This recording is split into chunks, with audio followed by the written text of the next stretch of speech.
witches and werewolves on trial. The Beast of Gévaudan panic followed centuries of hysteria over and persecution of alleged witches and werewolves, which were often considered to be one and the same. Okay, this is interesting. So Mm. basically, they were, in their mind, magic or the occultic and one transforming into a werewolf were inseparate. So it was deeply connected. And I can say that even though I'm ignorant about this, right? But I can say that for the most part, I can agree with this. The Yeah, it reminds Inquisition. me. Mhm. Sorry, it reminds me of the idea that an American Indian shaman can turn into a wolf man, like the skinwalker idea, kind of similar to that. Yeah, um, when I had a friend, he's an Orthodox Jew.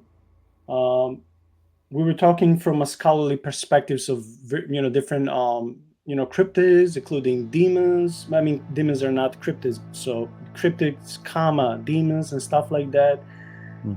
There's so much that we don't know, so that's true. But it's also a lot that is aligning from history, from different cultures and from different sources. And one of them is like there are so many religious rites, there's so much magic in the occult, there's so many incantations, there are like so many things that uh, people have acquired over the history of time, this forbidden knowledge or the forbidden fruit, uh, which is forbidden for the good cause. It's not that God wants to hide something good from us, but he wants to Mm. protect us from these things.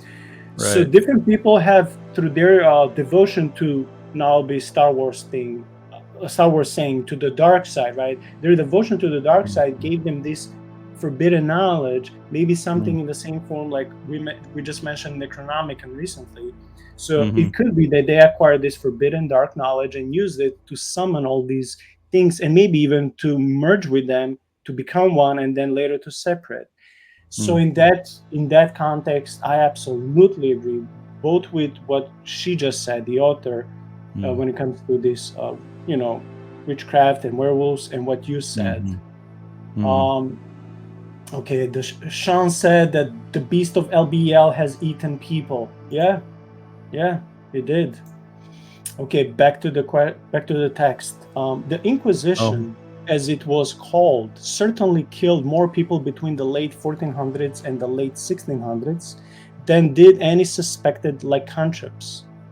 Um, Okay, I didn't know this will be in the book, but actually, I'm like now one of those memes. Actually, when they try to like quote you and they put all capital and small letters combined, you're like, actually, some nerd dude behind the camera. Oh yeah. Yeah, so I'm like, Actually. actually, let me correct you. No, but when you read scholars, they say that not many people were killed through these witchcraft trials. That's an over exaggerated story in Mm. movies, and also exposed. I mean, put out there by people who are atheists and skeptics, who would maybe Mm. claim that hundreds and thousands and tens of thousands of people were Yeah. persecuted, killed, and burned, but actually, right? It's like a dig Historians against say that Christianity. this number was so small, so Mm. it's not true. So if the author is implying this, I just have to correct and go with the scholars, right? Mm. Respectfully disagree. That's all. Mm. Um, Many books have been written on the topic, and I bring it up here mostly to make the point that full bore magical werewolves were considered very real not just by the peasantry, but by the leading intelligentsia and religious and political leaders of the day. This Mm. was not necessarily a good thing. Two big official documents laid the foundation for the era's aggressive witch hunting and werewolf hunting. A papal bull issued in 1484 by Pope Innocent the Eighth authorized the extermination of witches, and it was followed by the 1486 Guide and Handbook for doing so. This is the Latin word, and I heard it so many times, but I'm going to try to pronounce it. The Maleus Maleficarum, loosely translated, the hammer with which to strike witches. And I found PDF online, and maybe there is a time in the future to do the episode of just on this topic because it will be Yeah. very interesting. That would be Which was really interesting. Yeah, I agree. Which was written by two Dominican priests. The Hmm. witch hunt was far more widespread and tragically successful than would be the search for the beast of Javadon. Legions of investigators labeled thousands of European men and women witches and werewolves, accused them of sorcery, and dragged them to torture room to confess. No one was safe. When I was saying that I read some historians who knows what happened, um, I read about the case, I don't know in which country and which town, when people were accused, specifically women, that only those were killed who didn't want to recount some demonic or satanic beliefs. Those who were like able to profess God and willing to say stuff like that, they were like spared. So not everyone Hmm. was killed and murdered. That's Hmm. that being said, I'm not approving anyone being killed or murdered. I'm just saying that Yeah. all these things is blown out of proportion. So according to some Yeah. people, like it sounds like, oh my gosh, like there was a whole civil war out there, but it wasn't. Yeah. Yeah. Okay. Sean is saying that the Catholic Church recently released primary source documents regarding the Inquisition. Cool. Ooh. Well, Sean, Wow. if you find the link, can you please send it in the comment section? Thank you. Be Okay. great. Yeah. According to the scholar Hugh Trevor Roper, in the European witch craze of the 16th and 17th centuries and other essays, by 1630 the slaughter was broken all previous records. It has become a holocaust of which lawyers, judges, and clergy themselves join old women at the stake. Okay. Although official record executions of witches in Europe between the years 1300 and 1800 number about 12,000, scholars estimate the true total of deaths that have been as high as 100,000 uh, people. I honestly doubt this, and I would like to see this source, if it Hmm. was just one of those like internet data or actually scholars, and if it's one scholar or like a plethora of scholars. If plethora of historians saying the same, I'll publicly apologize. Say, yep, you're right. One Yeah. young It's. man, yeah, one young man accused of werewolfism likely escaped the gruesome death those before him had received because he was arrested near the tail end of this centuries-long bloodbath, when cooler heads began to prevail. But ironically, he may have actually committed atrocities worth punishing. Okay, so this was the whole subsection, the whole sub chapter.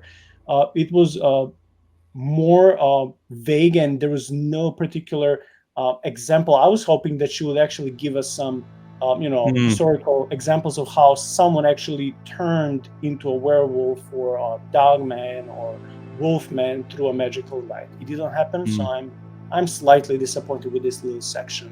Do you want to switch to this next section? Yeah. And before we do, I just looked at that footnote. That's an internet source. Estimate of executions, the Hall of Remembrance, summerlands.com. So that's not necessarily that's not a scholarly source Oh, of if it's on information. internet, it So must be true. It must be true if it's on internet, right? on the internet must be true. Yeah, Gotta be. because yeah, It's gotta be. try to use any internet source in your research paper on academia, and you'll flunk the well. You won't flunk, but you'll lose points and get a lower grade. So There was I'm this sorry, not very travel credible. channel. There was this travel channel documentary that was like, I can't tell if it was meant to be a joke or if it was actually they were being serious. But it was about this island up in Alaska, and there was supposedly a Bigfoot up there, and the natives called him Nuntinunk. Have you seen that? So, anyways, I don't think so. these guys were out in the woods, and these were like just regular guys. They were natives, but they were regular guys, and they were out there and in their all their gear with all their recording gear and everything, and they were tromping through the woods at night, and they would hear like a twig snap, and they're like, "Oh, it's got to be Nuntinunk." And then they were talking, it was like, "It's got to be Nuntinunk. It's just got to be. Look at this tree, the way it's broken. Like only Nuntinunk could have broke this tree like this. It's got to be Nuntinunk." And so I'm like, yeah, it's got to be. I just have to use another meme. I'm sorry, I never do this in any episode, but it's just so funny, and it just comes to my mind. Another meme I remember that once someone used again, I don't know who, but someone used as an you know how sometimes when you write papers you lack good scholarly articles, and you're trying desperately to come at least to the minimum of what the professor is saying. So he may saying or she may say, hey, I need 12, 15, 20 scholarly sources. And so you may use everything you find and you're still lacking few. So this person said, well, once it was revealed to me in a dream. It was so funny. That's actually, I know it's funny, but that's actually that does not. There's no difference between that. Oh, I saw on the internet. Like that's why professors Yeah, say do not use Wikipedia, or YouTube, or any other source or blog or forum that's not credible. So yeah, there's a reason why that's forbidden. that's really scraping the bottom of the barrel. Oh, I had a dream. Yeah. That's nuts.